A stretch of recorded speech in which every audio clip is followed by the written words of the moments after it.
اچھی طرح اطمینان سے بیٹھنے کے بعد جینی نے گفتگو کا آغاز کیا۔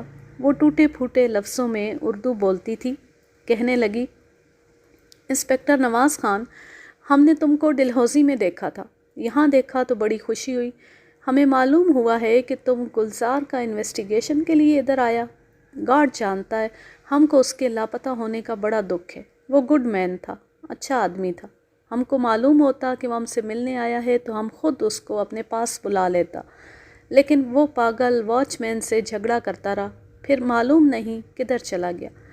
مس جین، وہ گیا نہیں، اسے لے جایا گیا ہے، اور لے جانے والی کار آپ کے منگیترے محترم پرتھی پال صاحب کی ہے۔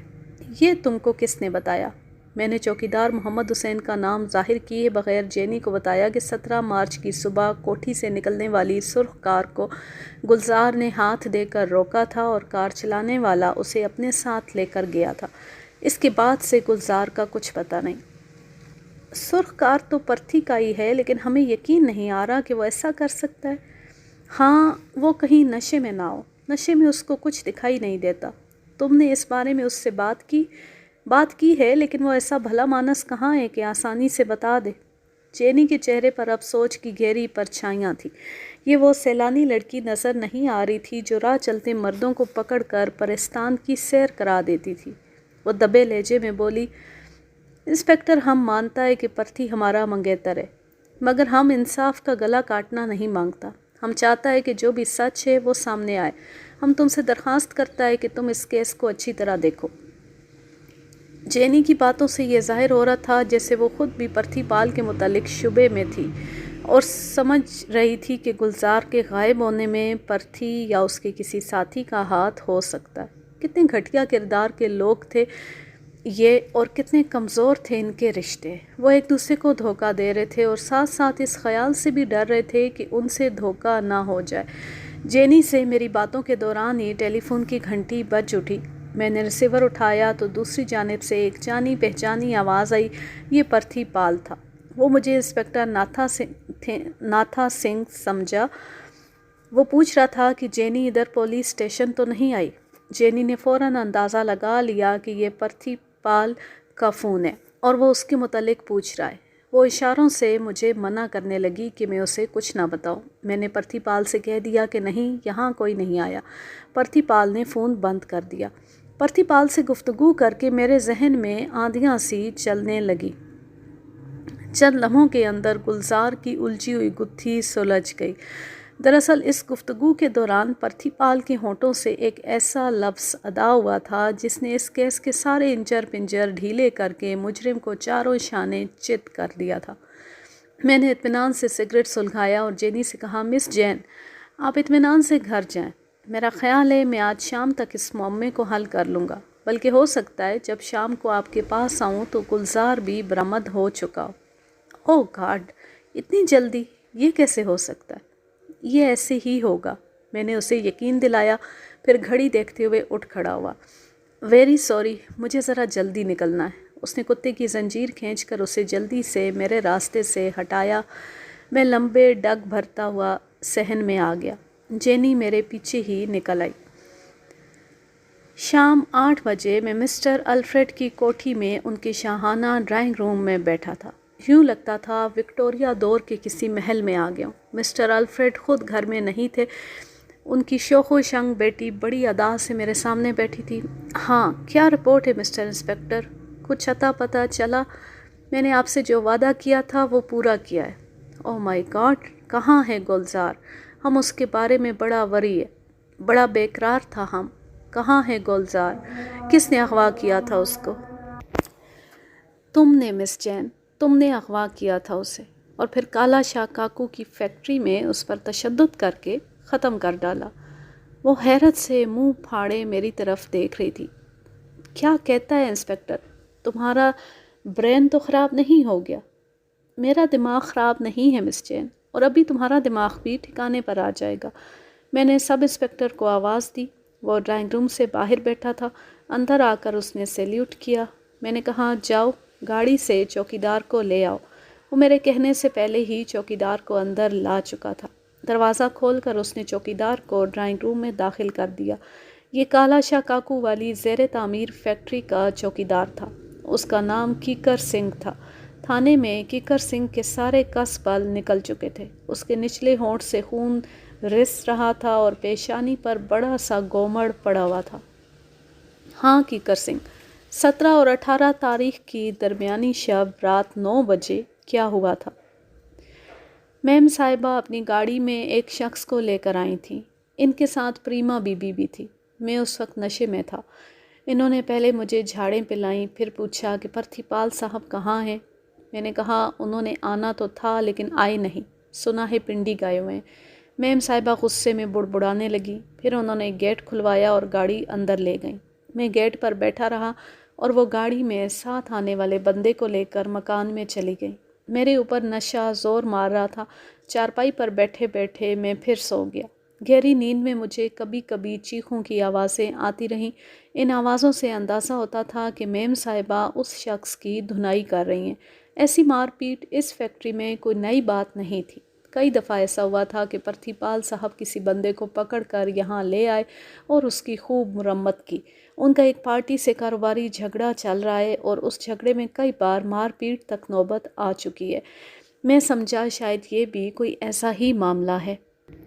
پتہ نہیں کیا وقت تھا جب میم صاحبہ اور ان کی سہیلی گاڑی لے کر واپس چلی گئیں۔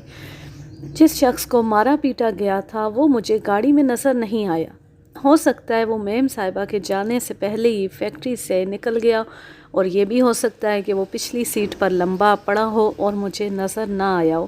اس بیان کے بعد جینی سکتے کی حالت میں بیٹھی رہی۔ اس کا رنگ ہمیشہ سے زیادہ سفید نظر آ رہا تھا۔ چند منٹ پہلے اس کی آنکھوں میں ناچنے والی تمام تیزی تراری رخصت ہو چکی تھی۔ مس جین، اب تم سوچو گی کہ میں تم تک کیسے پہنچ گیا۔ دراصل مجھے معلوم تھا کہ 17 تاریخ کی صبح گلزار جس گاڑی میں بیٹھ کر گیا تھا وہ پرتھی پال کی ضرور تھی، مگر اسے پرتھی پال نہیں چلا رہا تھا، اسے سونا نام کی کوئی لڑکی یا عورت چلا رہی تھی۔ اب مجھے یہ معلوم نہیں تھا کہ سونا نامی یہ لڑکی یا عورت کون ہے۔ اس سے پہلے کہ میں اس بارے میں معلومات حاصل کرتا، تم تھانے پہنچ گئی اور مجھ سے کیس کے بارے میں بات چیت کرنے لگی۔ تمہیں یاد ہوگا اس بات چیت کے دوران ہی پرتھی پال کا فون آیا تھا، اور یہ فون سننے کے بعد میں نے تمہارے سامنے دعویٰ کیا تھا کہ شام تک میں یہ معمہ حل کر لوں گا۔ اس کی وجہ یہ تھی کہ مجھے سونا کا پتہ چل گیا تھا۔ سونا تمہارا ہی نک نیم ہے، اور یہ نک نیم پرتھی پال نے رکھا ہے۔ وہ بے تکلفی سے تمہیں سونا کہتا اور لکھتا ہے۔ میرا خیال ہے اب پوری بات تمہاری سمجھ میں آ گئی ہوگی۔ تم جو کچھ کہہ رہا ہے اس کا قیمت تم کو بہت زیادہ ادا کرنا پڑے گا۔ واچ مین کے بیان سے یہ بات کیسے ثابت ہوتا ہے کہ ہم نے گلزار کو اغوا کیا یا مارا ہے؟ اس میں اب شک و شبے کی کوئی گنجائش ہی نہیں ہے۔ مس جین شیلڈ، تمہیں پتہ چل چکا تھا کہ گلزار رات کو کوٹھی پر آیا ہے اور اس نے تمہارا نام لے کر ہنگامہ کیا۔ یہ صورتحال تمہارے لیے کسی طرح بھی خوشگوار نہیں تھی۔ اتفاقاً اگلے روز صبح 10 بجے تمہیں اپنے بے وقوف عاشق سے نمٹنے کا موقع مل گیا۔ تمہیں اپنی ایک دوست کو سی آف کرنے ہوائی اڈے جانا تھا۔ تم شرارت کے طور پر اپنے منگیتر پرتھی کی گاڑی لے گئیں۔ اس واقعے کا ذکر پرتھی نے اپنی ڈائری میں کیا ہے، اور یہ ڈائری اس وقت میرے پاس موجود ہے۔ تم گاڑی لے کر گیٹ سے باہر نکلی تو گلزار نے آگے بڑھ کر تمہارا راستہ روک لیا اور تم سے باتیں کرنے لگا۔ وہ تمہارے عشق میں نیم دیوانہ ہو رہا تھا۔ اسے پتہ نہیں تھا کہ وہ کس پتھر سے سر پھوڑ رہا ہے۔ تم ایک ایسی عورت ہو جو مرد کے سینے پر اپنا حسین پاؤں رکھ کر گزرتی ہے اور پھر کبھی مڑ کر نہیں دیکھتی۔ تمہیں گلزار کے والہانہ پن سے زبردست خطرہ محسوس ہوا۔ اس کی بے وقوفی اور ہٹ درمی کی سزا دینے کے لیے تم نے اسے گاڑی میں بٹھایا اور اپنی سہیلی پریما کے فلیٹ میں لے گئیں۔ تم نے اسے شام تک وہیں رکھا۔ شام کو پریما اور تم نے اسے گاڑی میں بٹھایا اور کالا شاہ کاکو والی فیکٹری جا پہنچی۔ وہاں تم دونوں نے مل کر پہلے اسے ظالمانہ تشدد کا نشانہ بنایا اور پھر مار کر زمین میں گاڑ دیا۔ جینی نے اپنا سر دونوں ہاتھوں میں تھاما اور چیخ پڑی، نہیں نہیں، یو آر رانگ، یہ بالکل غلط ہے، ہم نے ایسا کچھ نہیں کیا، کچھ بھی نہیں کیا، تم یہاں سے چلے جاؤ، آئی سے گیٹ آؤٹ۔ اس پر اچانک ہسٹیریا کا دورہ پڑ گیا۔ چہرہ اپنے بازوؤں میں چھپا کر وہ ہچکیوں سے رونے لگی۔ مس جین، تمہارے ماننے یا نہ ماننے سے اب کوئی فرق نہیں پڑتا۔ تم نے جرم کیا ہے اور یہ جرم عدالت میں ثابت ہو کر رہے گا۔ میں تمہیں اقبال جرم کا ایک موقع دے رہا ہوں۔ سارے معاملے پر ٹھنڈے دل سے غور کرو اور فیصلہ کرو کہ تمہیں اپنا جرم چھپانا چاہیے یا نہیں۔ خدا حافظ۔ اس کے ساتھ ہی میں چوکیدار کی کرسنگ کو لے کر ڈرائنگ روم سے باہر آ گیا۔ منظر تھانے کا تھا۔ میں انسپکٹر ناتھا سنگھ کے ساتھ اسی کے کمرے میں بیٹھا تھا۔ ناتھا سنگھ نے اپنی بھوری داڑھی کھجاتے ہوئے کہا، کیا واقعی مس جین گلزار کو ٹھکانے لگا چکی ہے؟ یقین سے کچھ نہیں کہا جا سکتا، صرف ایک بات یقین سے کہی جا سکتی ہے کہ 17 مارچ کی صبح گلزار جس کے ساتھ گاڑی میں سوار ہو کر گیا تھا وہ مس جین تھی۔ اب وہ اسے کہاں لے کر گئی، اس کا کیا کیا اور اب وہ کہاں ہے، یہ سب کچھ فی الحال تاریکی میں۔ لیکن تم نے تو بڑے دعوے کے ساتھ جین پر قتل کا الزام لگا دیا ہے، صرف اسے بھڑکانے کے لیے تاکہ وہ سچ بول دے۔ سنتری نے اندر آ کر کھٹاک سے سیلیوٹ کیا اور اطلاع دی کہ میم صاحبہ مجھ سے ملنا چاہتی ہیں۔ چند لمحے بعد مس جین اندر آئی۔ آج خوفناک صورت بل ڈاگ کتا اس کے ساتھ نہیں تھا۔ وہ خود بھی بڑی خاموش اور آزردہ سی دکھائی دے رہی تھی۔ گردن جھکا کر میرے سامنے کرسی پر بیٹھ گئی۔ میں نے مینی خیز انداز میں ناتھا سنگھ کو باہر جانے کا اشارہ کیا۔ ناتھا سنگھ چلا گیا تو وہ بولی، ہم تم سے اکیلے میں بات کرنا مانگتا۔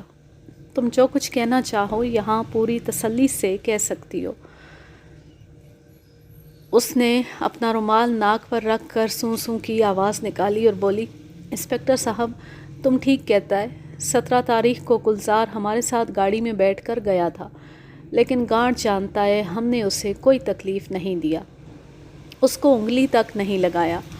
وہ اس وقت زندہ سلامت ہمارے پاس موجود ہے، ہمارا مہمان ہے۔ وہ گلزار کے زندہ ہونے کی اطلاع میرے لیے خوش کن تھی۔ اس کی بوڑھی والدہ اور بہنوں کے چہرے میری نگاہوں میں گھوم گئے اور یہ امید پیدا ہو گئی کہ میں ڈلہوزی واپس جا کر ان سب کے سامنے سرخرو ہو سکوں گا۔ میں نے مس جین سے پوچھا کہ وہ کہاں ہے؟ وہ بولی، پریما کے فلیٹ میں ہی ہے۔ پریما نے ایک کمرہ اسے دے رکھا ہے اور وہاں وہ بڑے سکون سے رہ رہا ہے۔ اگر میں تمہاری بات مان لوں تو پھر سوال پیدا ہوتا ہے کہ تم نے اسے یوں منظر سے غائب کیوں کیا؟ میرے سوال پر جینی کی حسین آنکھوں میں ایک دم آنسو امڑ آئے۔ وہ روتے ہوئے بولی، اس لیے کہ ہم اس سے سچ مچ محبت کرنے لگا تھا۔ ہم بہت برا گرل ہے انسپکٹر، ہم مرد کو کھلونا سمجھتا تھا، کسی اجنبی مرد کے ساتھ وقت گزارتا تھا، اسے سرپرائز دیتا تھا اور حیران و پریشان چھوڑ کر آگے بڑھ جاتا تھا۔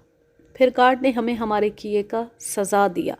ہمیں ایک ایسا مرد ملا جس نے الٹا ہم کو سرپرائز دیا اور ہمیں حیران و پریشان کر دیا۔ وہ مرد گلزار ہے انسپکٹر۔ آج ہم تم کو سب کچھ سچ سچ بتائیں گا۔ گلزار ایک معمولی شخص تھا، مگر معلوم نہیں اس میں کیا بات تھی، ہم ایک بار اسے مل کر پھر اسے بھول نہیں سکا۔ دن رات اس کا خوبصورت فیس ہماری نگاہوں میں رہا۔ ڈلہوزی سے واپس آ کر ہم دن رات اس سے ملنے کو ترستا رہا اور ساتھ ساتھ اپنے دل کو سمجھاتا رہا کہ وہ یہ نادانی نہ کرے۔ ہم جانتا تھا کہ پرتھی پال جیسا کروڑ پتی شخص ہم سے شادی بنانا چاہتا ہے اور یہ شادی ضرور ہونی ہے، پھر ہم کیوں ایک فولش لڑکی کی طرح سوچ رہا ہے۔ ہم اپنے دل کو سمجھانے کی بہت کوشش کرتا رہا اور اس میں بہت حد تک کامیاب بھی ہو گیا، لیکن پھر ایک دن اچانک گلزار ہمارے سامنے آ کھڑا ہوا۔ ہم کو معلوم ہوا کہ اس نے ہماری خاطر کوٹھی کے گیٹ پر جھگڑا کیا ہے اور چوکیدار محبت خان نے اسے بری طرح مارا ہے اور سلیل کر کے نکال دیا ہے۔ ہم گلزار کی مصیبت پر تڑپ اٹھا۔ ہم بہت ورried تھا۔ ہم کو پرتھی پال کی نیچر کا بھی معلوم تھا۔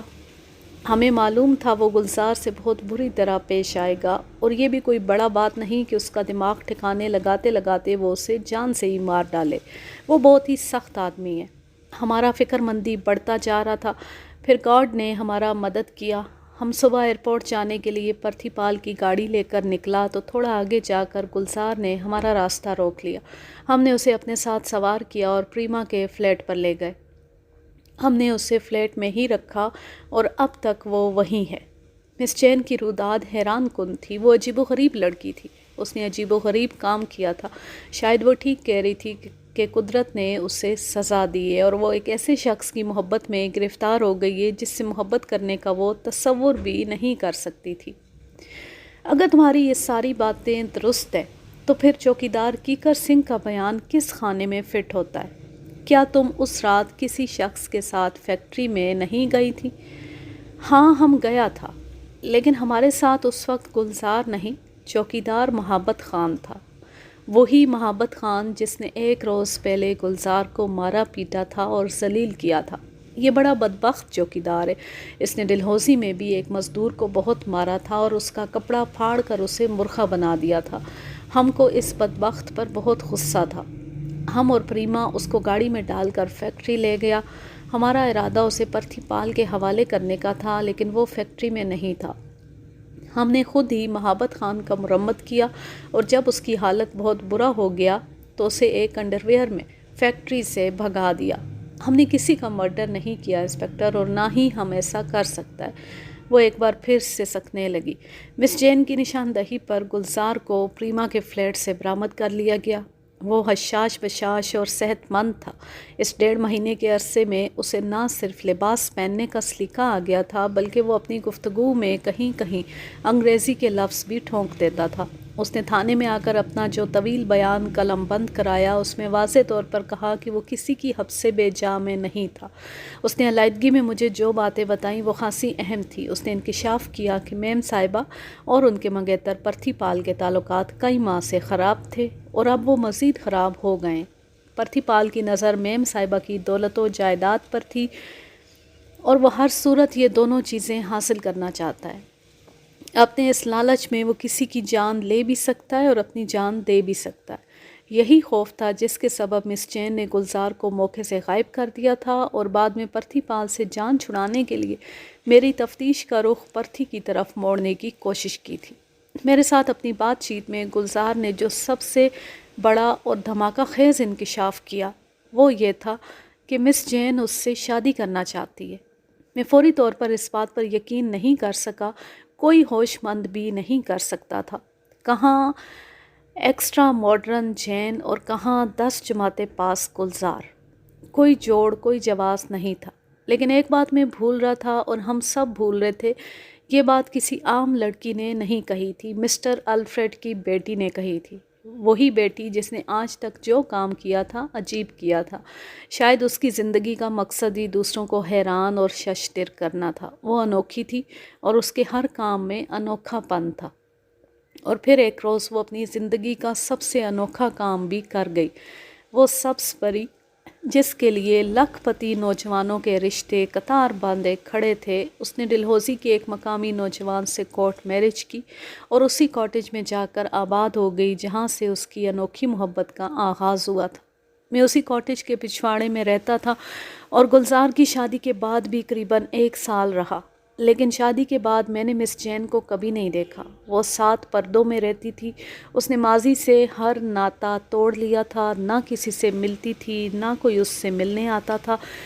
صرف مسٹر الفریڈ کی 6 گز لمبی کار کبھی کبھی کاٹیج کے دروازے پر کھڑی نظر آتی تھی۔ وہ بھی جس طرح خاموشی سے آتے تھے اسی طرح خاموشی سے چلے جاتے تھے۔ مس جین نے اپنا مذہب تبدیل نہیں کیا تھا، لیکن ذہنی طور پر وہ بالکل بدل چکی تھی، اور گلزار بتاتا تھا کہ اتوار کو اپنی عبادت کرنے کے بجائے وہ نماز پڑھتی ہے۔ گلزار اس سے بہت خوش تھا اور اس سے پختہ یقین تھا کہ ایک روز وہ اپنی رضا و رغبت سے کلمہ بھی پڑھ لے گی۔